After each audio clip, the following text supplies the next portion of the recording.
Have you been thinking about starting a podcast? Well, let me tell you about Anchor. Anchor is totally free and it is very easy. In addition to it being easy, they provide the tools so you don't have to look anywhere else. They also distribute your podcast to several other platforms so you don't have to do any of that work. Additionally, you can make some money while doing your podcast through Anchor.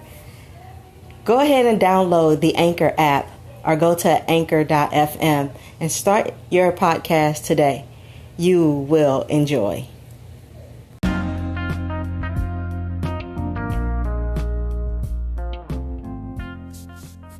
Hey couples, this is your hot and holy love coach, Chara Taylor. Welcome to another episode of Keeping Your Marriage Hot and Holy. So on our last episode, I talked about how frequency really does matter in sex. And I hope you all have been able to get more sexual time in together. It really does make a difference. Okay, so listen, today I want to talk about remaining attractive one another. Let me start this off with the question. Did you know that looking good and smelling good are forms of an aphrodisiac? Yes, they are. Now, the truth is, many married people get comfortable, and that's good. Getting comfortable is great. But some people, when they get married, they get too comfortable, where they no longer take care of their bodies. They don't go the extra mile to look good or appealing. And honestly, I find this to be true with our new age generation, because the older school people were always looking good for the most part. I remember seeing my aunts and uncles dress up just to be at home in the house.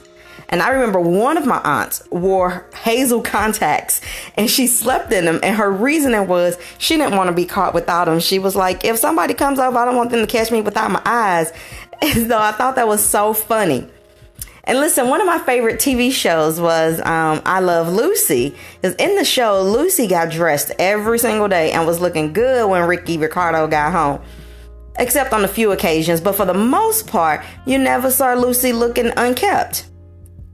Now, today, we use tons of excuses like, I'm tired. I've been at work all day. I've been with the kids all day. Since we're in this pandemic, we've been using this excuse of, I don't need to get dressed up. I'm working at home. Why would I waste time putting on makeup or clothes? And the answer is you would waste time to impress your spouse. That should be our top priority, whether we are going out of the house or it is because we want to look good for our spouse and we want to make sure we're doing a good representation of our spouse. Because the truth is, we are all visual creatures and we like to see things that look good and we like to see people who look nice and we like to be told that we look nice. Real talk. So here's my advice, okay?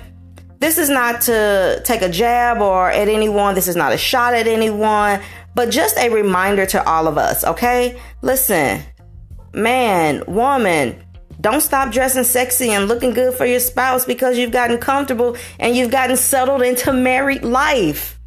Married life is great. It's amazing. And we're supposed to be settled in, but settled in to the point where we always want to look good for each other, where we always want to smell good for each other. It took me a long time to even understand that concept. My husband was always looking and smelling good for me. And the Lord had to deal with me that I don't walk around looking like a hobo.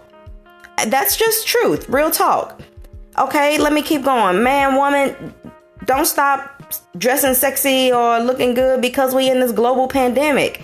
And most of us or some of us are working from home now. We're at home all the time.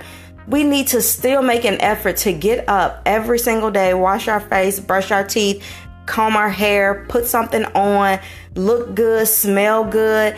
It is not appealing or attractive to walk around stinky and to walk around looking a mess just because we're in the house. We're in the house. We got to make sure that we're appealing to one another. Okay, because we might be stuck like this for a very long time. And you want to make sure that you want to be loved on. Nobody wants to love on somebody that's looking horrible. Okay, because when we're out and about, our eyes do not seem to move to somebody that's looking horrible. They seem to find somebody that's looking good. So look good at home.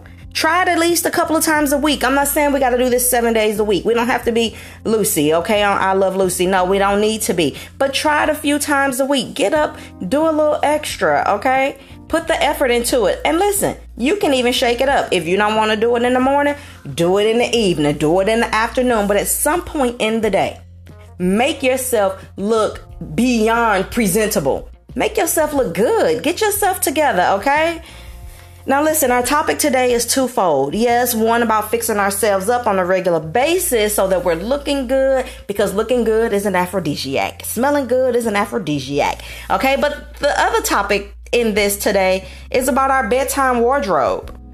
Yep, we got to talk about our bedtime wardrobe, because many of us have gotten comfortable and we just go to bed. We may throw on a t-shirt. We may throw on ladies may throw on some big panties, or, not looking very appealing, not saying that, hey, you're welcome to come over here. We're not doing that. Men, if they even do put on something, it's probably not sexy and attractive, but we got to make sure that our bedroom wardrobe is up to par, okay? So let me ask you this. When was the last time you bought something? Invested in some new sexy bedwear. Yep, sexy bedwear for men and for women. And how often do you purchase your sexy pajamas? Do you let them get raggedy and have holes in them? Or is this something that is constant and on the top of your priority list? And it absolutely should be, because we have to remember that we're visual creatures, and sexy pajamas have a way of just turning up the heat. Okay? There are a variety of options for both men and women. Listen, I'm going to suggest that you buy some for yourself. Have you a whole stash of sexy pajamas? Buy some for your spouse. Think about what you would like to see your spouse in. Buy some sexy for your spouse as well. Now, make sure you put this in your budget.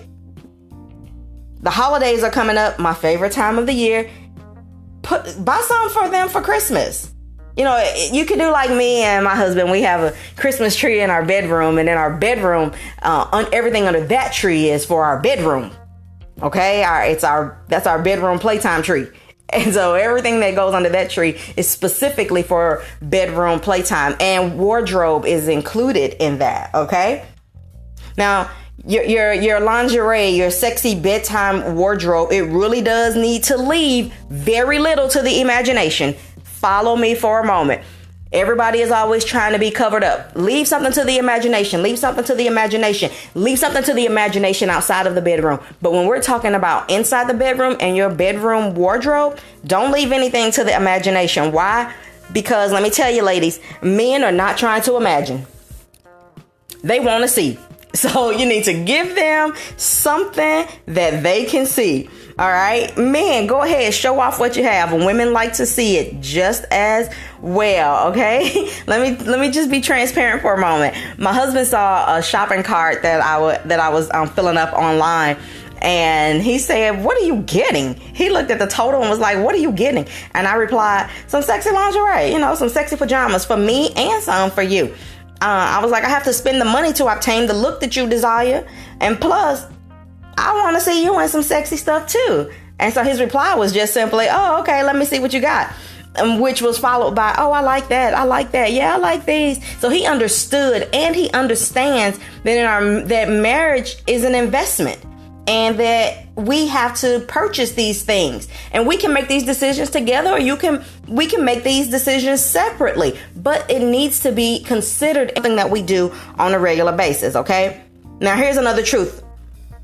We don't know how long we're going to be inside because of this global pandemic. But what we do know is we are married, and it needs to stay spicy, and it needs to stay alive. So get y'all some new stuff. Fix yourselves up. You will be glad that you did. Okay. Listen, it doesn't have to be elaborate all the time. It can be some soft, subtle sexiness, or a nice tender flirt. Okay.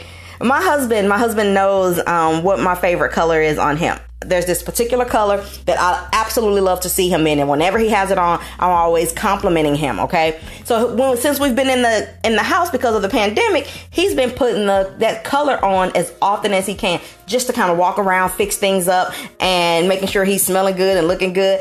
And I'm like, you know what? Just him having that color on has made me more attracted two. Okay, so it's a win-win for the both of us, and that is the goal in your marriage. The goal is that it is a win-win for the both of you. So it doesn't have to be elaborate, was my point. Okay, all right, so listen, I can hear you now. I don't like the way I look in lingerie. I feel overweight. I've gained too much weight. Okay, listen, I get it, but the truth is that in most cases we can do something about the weight we don't want, and in most cases we can do something about how we look. Now, and another truth is, in lingerie and sexy bedroom wardrobe, there are sizes to fit most people, so we really don't have an excuse. We can actually use this as a motivator to help us get to the size that we want to be. And let me tell you, am I pleased with my current body right now? Absolutely not. Okay, I hate it. Truth be told, which means that I need to do something to work on it. It's hard, but it's worth it. And so we have to see these things as being worth it. Now, this is what I need to say to the men, okay? Man, it is important that you take care of your body, because wives really do want to see their man looking good and smelling good. Being clean shaven, being clean cut, muscular, fit, and healthy is not only for the woman. Men, when you take care of your bodies, that is a turn on to the woman. And man, I also need to say this. If you want your wife to look good and smell good, give her some budget to do so. Looking and smelling good is not cheap, okay? Then you can't have expectations that your wallet can't handle. If you can't afford what you crave or what you desire, you'll have to change your taste until your finances increase. And if you are financially tight, you'll need to operate some self-control and not be looking at other women. You should be diligently making a way to afford finer things in life for your wife. So don't be making requests that you can't afford, okay? Real talk. So listen, attractiveness is an aphrodisiac. Yep, we work on our attitudes, we work on our character, and those things are imperative. But don't forget that physical attractiveness is extremely important, and it is extremely important in marriage. We need to make sure that we are giving our spouses something to look at and something to enjoy. And when we do, we don't have to be insecure when we're out and about with other people, keeping their eyes only on you because you've been appealing to them and their sense of sight and smell. We can do this, okay? Listen, we can do this. Now, let me deal with this issue about having kids at home, because some of us think that we can't be sexy and appealing because, okay, fine, that's cool. It's cool for them to see the romance, the affection, and the flirting at home. They need to see it at home so that they don't get the wrong idea outside of home. They need to see it so that they don't fall for the world's tricks and tactics, okay? Just explain to them that this is what husbands and wives do, and you'll get to do this one day when you get married. Teach them. Don't hide the love and affection from them. Your love and affection and you being attractive to each other and showing that you are attracted to each other could inspire them in the area of family as they are getting older. Okay, so let me wrap this up, okay? We buy everything else. We spend our money on absolutely everything that we want. It's time that we get new bedtime wardrobe and make that an investment in our lives. You know, get the sexy stuff, not the flannels and the grandparent stuff. You need a stash of sexy and a stash of not so sexy pajamas, okay? We're married. Let's embrace it. Let's enjoy it. Be sexy. Look good as often as you can. Put it in your budget. Be intentional about being attractive for your spouse. You will definitely be rewarded. I can guarantee you that. Listen, I cannot stress this enough. Invest, invest, invest. Don't fix up your home only to impress your guest that's coming over. Fix up your home to promote love and romance. Invoke the spirit and the presence of love and romance on your guests when they come, and they will appreciate you and love you for it all the more, okay? Listen, that's been our topic today, all right? I thank you so very much for joining me. For a full show on this topic, follow me on my Keeping Your Marriage Hot and Holy TV show that can be seen on www.bgknetwork.org, or you can download the BGK app and tune in every fourth Tuesday of the month where I do a 30-minute talk about keeping your marriage hot and holy, all right? All right, thanks guys so much for listening and tuning in to this episode of Keeping Your Marriage Hot and Holy. I'm your love coach, Chara Taylor, and I'll chat with you guys next time. Take care.